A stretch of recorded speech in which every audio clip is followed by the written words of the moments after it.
happiness. Okay, emotion is literally just our inner being. A negative emotion is literally just our inner being having a different opinion than us.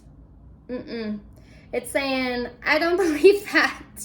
I don't believe that. So it doesn't feel good, Going into our beliefs now. Beliefs are just thoughts that you continue thinking. Think about that again.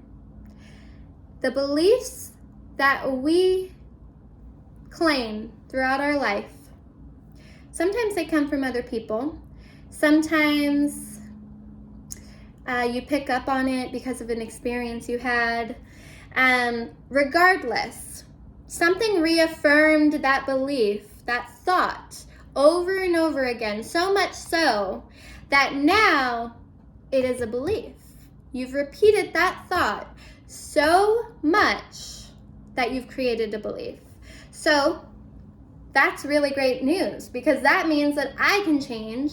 I have the power to change what I believe. I can analyze my beliefs, and I can decide that no, that doesn't resonate with who I am. That doesn't feel good with who I am. Why do I believe that about myself? It doesn't feel good. The reason it doesn't feel good is because it's not true. And because your inner being is saying, hey, no, listen to me, that's not right.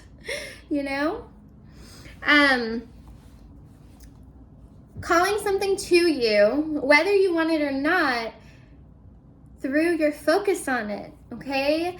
This is where that saying, where your focus goes, your energy flows, okay? So regardless of how we think we're thinking or saying, I told the universe that I really wanted that new job, and then the universe didn't give me that new job. Okay, was there impatience? Was there doubt? Was there something in the way?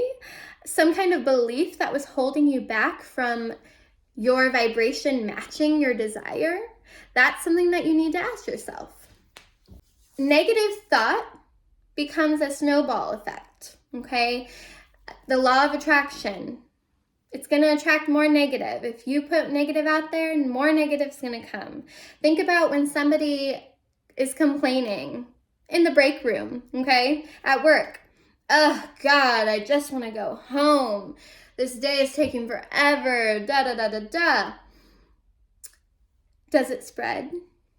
When someone, maybe you weren't thinking about how long your day is going on and how much you'd rather not be here, but now that this person's complaining about it, you're going, yeah, it is taking forever. Like, what the heck, So, in that way, it's important to understand that once you get momentum going, good or bad, it's hard to stop. So do your best to not allow it to just go and go and go and pick up speed, okay? Now let's talk about negative thought a little bit, okay? Negative thought is resistance to what is. Okay, for example, going back to complaining about work. The truth of the matter is, you've got a couple of choices. You could quit and you don't have to worry about it. You fixed it. No more complaining. Great. Or you can choose to accept the situation. You can choose to accept that you have to work. And through that acceptance comes non-resistance. And through non-resistance comes happiness. It's worth noting here too, this was said by Eckhart Tolle in his book, whatever you think the world is withholding from you is actually what you're withholding from yourself. And I want to explain that a little bit. Your perspective of, I'm not getting this goal because I'm not not worthy. I'm not getting this goal because that person's in my way. I'm not getting this goal because this is too long of a journey. that voice inside of you limiting yourself, putting those thoughts into you, that is what is holding you from reaching your goals. That right there.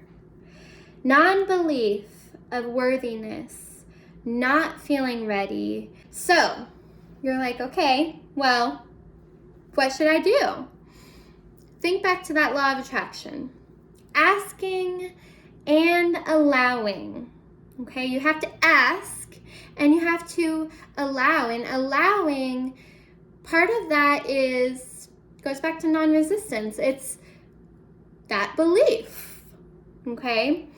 The universe is never going to give you something you aren't ready for. It's never going to hand you something that is too much for you. And your inner being is always guiding you, taking into account your resistance to your path. That's the big one, okay? It doesn't matter what you think or what you think you say. What matters is the vibration behind it. So how do you prepare? How do you be ready? How do you allow for certain things? You move with belief.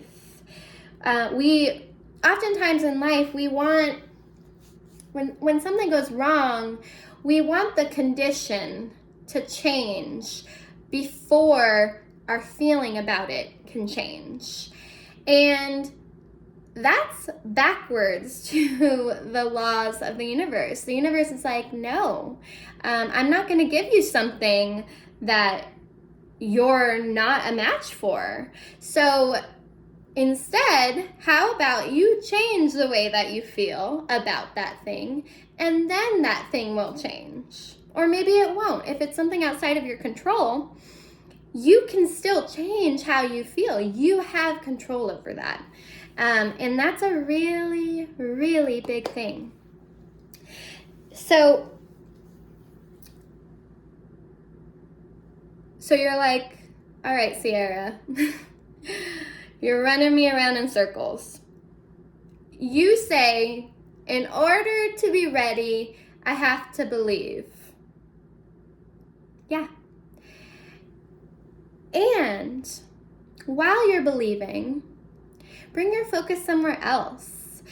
Bring your focus on, instead of waiting for that thing and becoming impatient for that thing that is not happening, enjoy the journey of it unfolding. Happiness is our inner state. When we meditate or when we have that glimpse of the eternal, that is pure joy, pure positive energy. You witness this in a child. As children, we are all about joy. That is our purpose in life as a child, is to fully enjoy it. In fact, it's hard to pull a child away from play because they are so absorbed in the present moment. If we can get back to that childlike love of life, love of every single moment, we're going to be better off.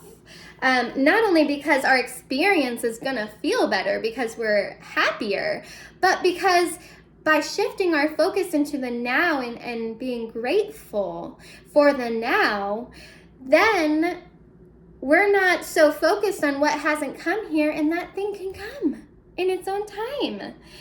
You know, there's no resistance. It's going to come when it's meant to come now. With a child, they have the absence of resistance, you know? There's no resistance like in a child, unless, I wrote this down because I was like, you know, there's a little resistance. When a child is impatient for what they want while they're waiting, they may throw that tantrum. And if it doesn't come fast enough, you know, they think, I want it now. Well, I'm sorry to tell you, but we as adults still throw little tantrums when we don't get what we want. When we become so focused on what we don't have, what everyone else around us has, and what we are lacking,